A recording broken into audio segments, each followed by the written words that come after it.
જૂનાગઢ મહાનગરપાલિકાની ચૂંટણીની તૈયારીઓ શરૂ. જૂનાગઢ મહાનગરપાલિકાની ચૂંટણીને લઈને કોંગ્રેસ દ્વારા તૈયારીઓ શરૂ કરી દેવામાં આવી છે. જૂનાગઢ કોંગ્રેસ સમિતિની મહાનગરના કાર્યકર્તાઓ સાથે આગેવાનોએ બેઠક કરી હતી. Story report by Paresh Budhbhatti.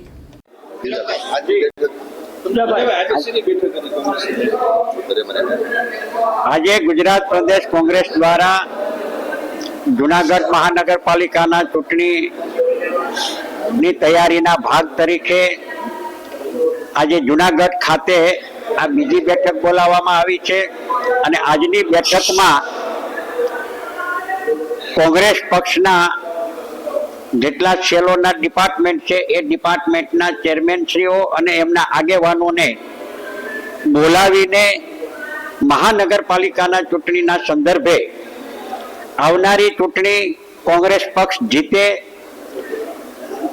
ઉમેદવારોની પસંદગી, ઉમેદવારો નિષ્ઠાવાન, વહીવટ કુશળ કોંગ્રેસ પક્ષને મળી રહે તેના ભાગ તરીકે સેલોના ચેરમેન અને આગેવાનો પાસે આજે સૂચનો મેળવ્યા, પોઝિટિવ સૂચનો મળ્યા છે અને જે કાંઈ સૂચનો આગેવાનો તરફથી જે મળ્યા છે તેને આવનારા દિવસોમાં રિવ્યુ અને સમીક્ષા કરીને કોંગ્રેસ પક્ષને મહાનગરપાલિકાની ચૂંટણીમાં જૂનાગઢ શહેરની પ્રજા અને મતદાર ભાઈ બહેનોની લાગણી અને માંગણી મુજબના ઉમેદવારો મળી રહે એ કસરતના ભાગ તરીકે આજની બેઠક બોલાવવામાં આવી હતી.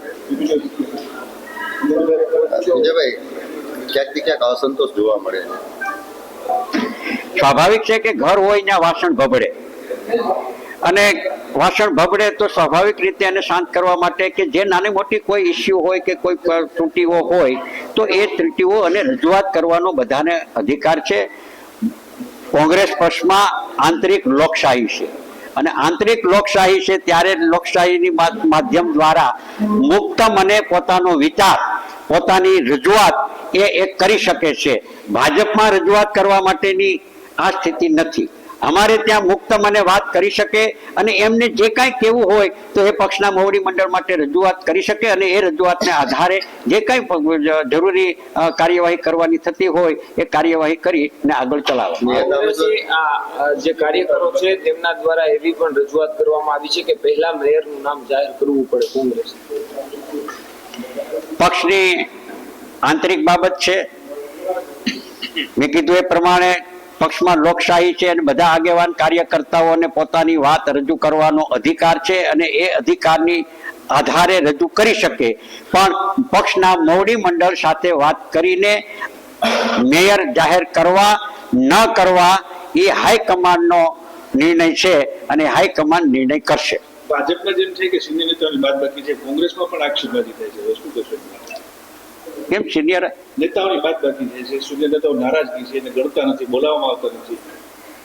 નહીં, એવી અમારી પાસે કોઈ વાત આવી નથી. સિનિયર આગેવાનોની સાથે મેં પણ વાર્તાલાપ કર્યો છે, ટેલિફોન ઉપર વાત પણ કરી છે અને પ્રદેશ કોંગ્રેસ દ્વારા જૂનાગઢ મહાનગરપાલિકાની ચૂંટણી સમિતિની જાહેરાત પણ કરવામાં આવી છે અને એમાં તમામ સિનિયર લીડર્સ જે લોકો છે એમાં એનો સમાવેશ પણ કરવામાં આવ્યો છે અને આવનારા દિવસોમાં એમની બેઠક પણ અમે કરવાના છીએ. અને બીજું, કોંગ્રેસ પક્ષ દ્વારા જે ઉમેદવારો ચૂંટણી લડવા ઈચ્છુક છે એનું અમે ફોર્મ તૈયાર કર્યું છે. આપની ચેનલના માધ્યમ દ્વારા કોંગ્રેસ પક્ષની વિચારધારા સાથે સંકળાયેલા હોય, નિષ્ઠા અને પ્રામાણિક હોય અને વફાદારીથી જે લોકો જોડાયેલા છે એવા તમામ લોકોને આહ્વાન કર્યું છે અને ફોર્મ ભરી અને કોંગ્રેસ પક્ષમાં આપે એવા માટે અમે ફોર્મની પણ જાહેરાત કરી છે અને ફોર્મનું વિતરણ પણ કરવામાં આવ્યું છે. આપની ચેનલ માધ્યમ દ્વારા એને વધારે પ્રસિદ્ધિ આપવામાં આવે એવી આપને વિનંતી પણ કરું છું. આયુષ હોસ્પિટલ ભુજ દ્વારા આયોજિત લેપ્રોસ્કોપિક અને સામાન્ય સર્જરી શિબિર. ઝડપી જલ્દી રિકવરી, નાનો ચીરો, ઓછો દુખાવો, ઓછું લોહી વહેણ. તારીખ 15 થી 25 ડિસેમ્બર 2024. સમયે સવારે 10:30 થી બપોરે 2 વાગ્યા સુધી. માત્ર 30,000માં ઓપરેશન.